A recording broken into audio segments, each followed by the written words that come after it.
Bueno, no sé qué pasó, me cortó ahí la grabación y la presentación. Disculpa, Alex, por favor, aquí viene la segunda parte. Qué pena. Siempre sale Murphy de algún lado. Bueno, entonces te decía eso que eso es importante, ¿verdad? Para entender por qué será relevante usar este tipo de escalas, porque vos obligás un poco estás simulando una situación similar a la que obtendrías si estás haciendo una, una observación en la realidad, ¿verdad? No es cierto que yo me paro frente a la góndola y digo, todas son igual de buenas, ¿verdad? Todas son de 1 a 5, califico 4 y 5, sino que yo puedo ordenar esas marcas y así tomo decisiones de cómo consumo estos productos, ¿verdad? Entonces, aquí obligo a tomar decisiones, que es uno de los grandes problemas que se le reclaman a la técnica o al paradigma de las encuestas como tal, ¿verdad? Que cuando vos respondes una encuesta, en realidad no tiene ningún costo para vos decidir algo, ¿verdad? O sea, vos no estás gastando plata realmente, ¿no? Sino que decir, sí, yo podría comprar tal cosa o sí, estaría interesado en tal otra, pero en realidad en el momento en que te toca soltar algo tu bolsillo para eso, ya no estás tan de acuerdo, ¿verdad? Entonces, el utilizar este tipo de escalas eh, simula un poco más eso que le falta típicamente al paradigma de las encuestas y es tomar decisiones priorizando cuáles marcas son mejores que otras. Esta otra sirve mucho para perfilar, que se llama escala de comparación pareada. Entonces aquí podríamos hablar de protectores solares, por ejemplo, en este caso, ¿verdad? O de bronceadores, o sea, productos de cuidado ante el sol, ¿verdad? Entonces aquí le pedimos sobre un producto en particular que nos diga en cuál de esas columnas o cuál elige de esas dos columnas en cada una de las líneas, ¿verdad? Entonces, ¿qué dirías más? O sea, ¿se parece más a Tans Evenly o Tans Without Burning? ¿Verdad? ¿Qué aplica más para ese producto? O previene la quemada, ¿verdad? De la piel, o protege contra quemar y el broncearse, ¿verdad? Entonces tenés diferentes que no son bueno o malo, no son opuestos en una columna versus la otra, sino que son descripciones de qué pareciera ser un atributo más ajustado a cómo vos percibís este producto, ¿verdad? Entonces, así me hago una idea realmente de cómo está viendo la persona el posicionamiento de ese producto, el perfilamiento de ese producto, ¿verdad? Esto se parece en alguna medida, no sé si has tenido oportunidad de completar estas cuestionarios que hacen para cuando alguien aplica para un trabajo en las compañías relativamente más grandes. Tienen esos cuestionarios psicométricos, ¿verdad? Con las pruebas de entrada que hacen. Y entonces uno tiene que escoger en ese tipo de pruebas entre dos valores. O sea, ante esta situación, ¿qué es más importante? ¿La honestidad o la velocidad con la que se resuelve? Nunca te van a poner a escoger donde la elección es evidente, ¿verdad? O sea, ¿qué es más importante? ¿Ser honesto o ser mentiroso? No, no tiene ningún sentido porque ya sabemos qué es lo que van a responder todos. Pero si vos tenés que escoger de nuevo entre dos características, ¿cuál se parece más, siendo las dos características deseables? Ahí de pronto me va empezando a dar un perfil más claro. En este tipo de ¿cómo se llama? De escalas de comparación pareada, también se suelen repetir. Nota aquí que dice prevents burning y aquí aparece otra vez, ¿verdad? Entonces ahí vemos cómo predominan ciertos valores, ¿verdad? Cuando una persona dice, no, definitivamente prevents burning es más importante. No solo que protege contra quemarse y el broncearse, sino que también contra que no es grasoso, no es grasosa la fórmula esta del producto de cuidado para la piel. Entonces, va como reafirmando todavía más los claims, como dicen en marketing, ¿verdad? O los valores que tiene esa marca. Entre más consistentemente las personas están respondiendo, prevents burning, ¿verdad? Entonces, sobre eso me puedo construir de forma mucho más fuerte. No es que solo una vez lo pregunto, sino que lo contrasto con diferentes otros atributos o funcionalidades que podría tener el producto o la marca. La otra que es también utilizada en algunos casos es un poco más exigente, que si te fijas aquí, es la que llamamos la escala de suma constante. Puede ser, por ejemplo, en públicos un poco más ejecutivos, más corporativos. Yo pueda pedir eso. Se parece un tanto a lo que hablamos de del orden de rango, ¿verdad? Pero aquí me permite diferenciar todavía un poco más. O sea, aquí yo estoy diciendo, usted tiene 100 puntos, ¿verdad? Y ahora quiero que evalúe unos zapatos deportivos de mujer. Entonces a las mujeres les voy a preguntar, aquí tiene esas características y quisiera que agregue, cuando usted escoge, ¿verdad? Cuando usted escoge un zapato deportivo, cuánto pesa cada una de estas cosas, ¿verdad? Cuánto de los 100 puntos le asignaría a es confortable para usarlo, para ponérselo, ¿verdad? O dura mucho, o es hecho por una marca muy conocida, o ¿sí? Fabricantes deportivos muy conocidos, y temas por el estilo, ¿verdad? Entonces hago todo el set de temas que parecieran ser relevantes para escoger un zapato deportivo y los puntos que se asignan son libremente, ¿verdad? O sea, la persona podría decir que es confortable para andarlo, son 80 puntos. De quien lo construyó me tiene sin cuidado. O si el estilo es el de la última moda, la última tendencia, pues me tiene sin cuidado. Le voy a poner nada más otros 20 puntos a que es un buen valor para el precio que estoy pagando. Esos son los criterios con los que yo evalúo un zapato deportivo. Puede ser que otro tipo de persona diga, no, sí es muy importante el style, ¿verdad? Que sea muy trendy, que sea durable, no importa, porque más bien yo estoy siempre tratando de renovarme, etcétera. Entonces, ahí me puedo dar cuenta qué tan relevante es literalmente, no solo el orden de cuál es más importante que otra, sino cuánto más importante es una característica versus otra en este tipo de producto o de marca, ¿verdad? O de servicio. Entonces, también uno podría decir, ¿de dónde saco yo las características de esas?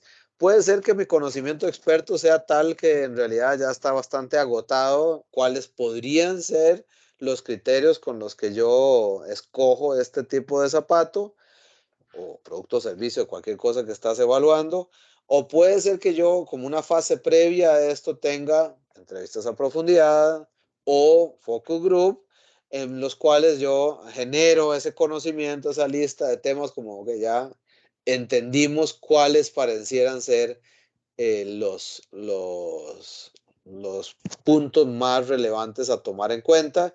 Lo que no tengo en el focus group es una asignación, primero porque es una técnica cualitativa y no tengo una muestra considerable ni representativa de nada, sino que es un grupo reducido, opinando y profundizando sobre temas, como hablábamos en las técnicas cualitativas. Pero ya una vez entendiendo cuáles son los temas, cuáles, ¿verdad? No qué tan importantes son o cuánto más importante uno que otro, lo puedo canalizar hacia la encuesta y en la encuesta, ahora sí, vamos a determinar cuáles son esos pesos en puntos, de los 100 puntos, qué cosas tienen cuánto peso, ¿verdad? Entonces esa es la idea de la escala de suma constante. Después aquí tenés una escala de diferencial semántico. Esta también tiene cierta popularidad en algunos campos. Aquí sí tengo, a diferencia de la que te comenté antes, esta sí está oponiendo características, ¿verdad? Moderna contra old fashioned, agresiva contra defensiva, amistosa versus no amistosa, etcétera.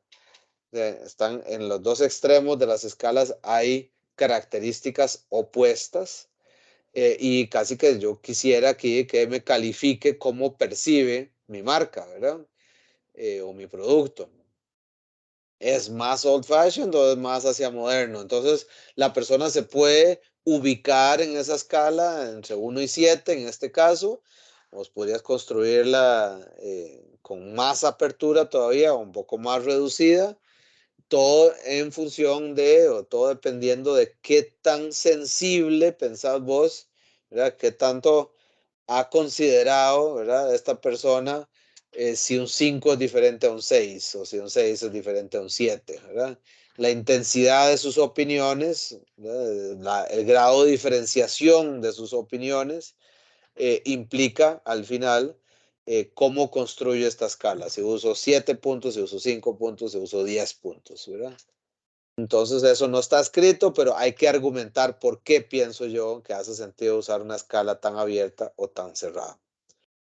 Y aquí al final, aquí te puedes hacer una idea como resultado, cuál es el perfil de la marca, ¿verdad? Esta es una marca muy establecida, es confiable, es agradable trabajar con ellas, y es exitosa también, pero este, no, no hacen publicidad interesante, ¿verdad?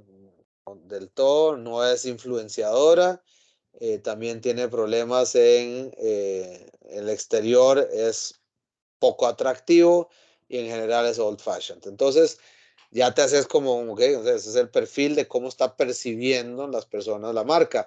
¿Cuáles son las oportunidades que tiene este servicio, este producto, para cambiar esa percepción, ¿verdad? Entonces, de nuevo, esta escala en su conjunto te permite tener una visión, una visibilidad bastante interesante, comprensiva de cómo se está posicionando el producto.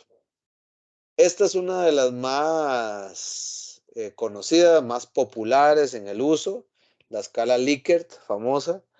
Eh, Creo que todos de alguna forma la han utilizado, la han visto sin necesariamente saber que se llamaba así. Es el de este investigador científico Likert, que viene del campo de la psicología, de la psicometría. Fue el que la propuso, el que la acuñó, ¿verdad? Este tipo de escala. Y es básicamente como una gradualidad entre muy en desacuerdo hasta muy de acuerdo con diferentes ítems, como decimos, diferentes afirmaciones, ¿verdad? O sea, diga por favor qué tanto está usted de acuerdo o en desacuerdo con estas frases. Y la ventaja de hacer este tipo de medición, así, con este tipo de statements, ítems, es que le permitís a la persona identificarse con frases que la persona tal cual lo hubiera dicho también, ¿verdad? La registración fue sencilla, ¿está de acuerdo? No mucho, ¿verdad? O sí, totalmente de acuerdo. Entonces, como estas frases, ahí donde el wording es clave en este tipo de escala, ¿verdad? De Likert, porque debe permitir esto de, si yo entiendo perfectamente esa frase y algunas donde una vez me conecta, diga, esta totalmente refleja lo que yo pienso, o he escuchado esa opinión y estoy totalmente en desacuerdo, o en otras simplemente ni una ni otra, ¿verdad? Estoy más hacia neutral. Ojo que aquí en la escala Likert, originalmente y típicamente sí está contemplado una opción de tener una posición neutral. Ahí si recordás, te había dicho en algún momento que, en el caso de Costa Rica, particularmente en Latinoamérica, excepto algunos países de Latinoamérica, es común ver que la gente usa el neutral para no decir algo malo, ¿verdad? En muchos casos. Entonces, eso en algunas escalas lo podemos omitir. La escala Likert originalmente sí la contemplaba porque no tenía este problema cultural, pero por ahí hay que tener ese cuidado que te había comentado. Y por último, la escala de intención de compra. Esta es como más específicamente para lo que típicamente en mercadeo se conoce como si la determinación de cuál es el nivel de intención de compra. Y lo suelen dividir de esta forma, ¿verdad? Si yo te doy una oferta de estas tres trampas de ratones aquí, ¿verdad? Para aproximadamente $3, y esas estaban disponibles en las tiendas en las que usted normalmente va, ¿qué pasaría, verdad? Usted definitivamente compraría las trampas, tal vez las compraría, tal vez no las compraría o definitivamente no las compraría, ¿verdad? Entonces ahí tengo una primera medición de la intención. Ojo que le estoy planteando algo concreto, son este producto a este precio en este canal donde va usted, o sea, es algo muy concreto y realista. ¿Usaría usted esas trampas en lugar de otros productos que ya existen o que tenga en su casa o los usaría adicionalmente a lo que ya tiene, ¿verdad? Y último, ya un nivel más, todavía más avanzado en las que, ok, sí, lo compraría. Eventualmente ahí habría algún tipo de salto a otra pregunta. Si dice, no, no las compraría, definitivamente no tendría sentido preguntarle si las recomendaría. Pero en estas pirámides, ¿verdad? De lealtad o de aceptación de marca, amor a la marca, también dicen algunas brand love, ¿verdad? Em, También un nivel superior es alguien que dice que sí la compraría y que después no solo la compraría, sino que recomendaría ese producto a sus amigos, amistades. em, Definitivamente, probablemente, probablemente no, o definitivamente no. Entonces, ese es el tipo de sets de preguntas que se suelen hacer para determinar, ¿no? Por ejemplo, si vos en tu tienda o en las tiendas que estás pensando, los locales que estás pensando abrir, podrías específicamente preguntar por un tipo de producto, por un tipo de oferta y hacer este tipo de ejercicios de entender si se recomiendan, si lo usarían en lugar de algo que consumían antes. Con eso se puede evaluar, por ejemplo, innovación en el portafolio. De nuevo, tiene la gran problemática este tipo de escala de que son intenciones de compra, ¿verdad? O sea, no tiene ningún costo para la persona, no implica ninguna decisión real para la persona el decir, sí, probablemente la compraría. Ya cuando está en la tienda y tiene que sacar $3 y que posiblemente esos $3 no los gasta en otra cosa, ahí ya está tomando una decisión y posiblemente ya no sea tan probablemente lo compro, sino que probablemente no lo voy a considerar, ¿verdad? Entonces de pronto hay un shift ahí en la realidad ya, ¿verdad? Pero todavía se utilizan este tipo de escalas para contestar algunos de los objetivos del estudio. Muy bien, Alex. Como te decía, esta es la versión aquí asincrónica, ¿verdad? Te estoy compartiendo esos videos. Por favor, revisarlo. Velo ahí también en función de lo que dice el texto que te había recomendado, lo que dice el programa, el texto de referencia. Y me comentás, por favor. Y anda de una vez pensando qué cosas de estas haría sentido incluirlas en el estudio o sí, en la encuesta que eventualmente tenés intención hacer para tu proyecto final. Para ambas cosas, ya sea que algo no se haya entendido o lo que estés pensando sobre tu proyecto final, me puedes ahí mandar un correo o hacer los comentarios y te doy mi opinión al respecto. Muy bien, mucha suerte, Alex. Espero que la estés pasando bien allá y estamos conversando.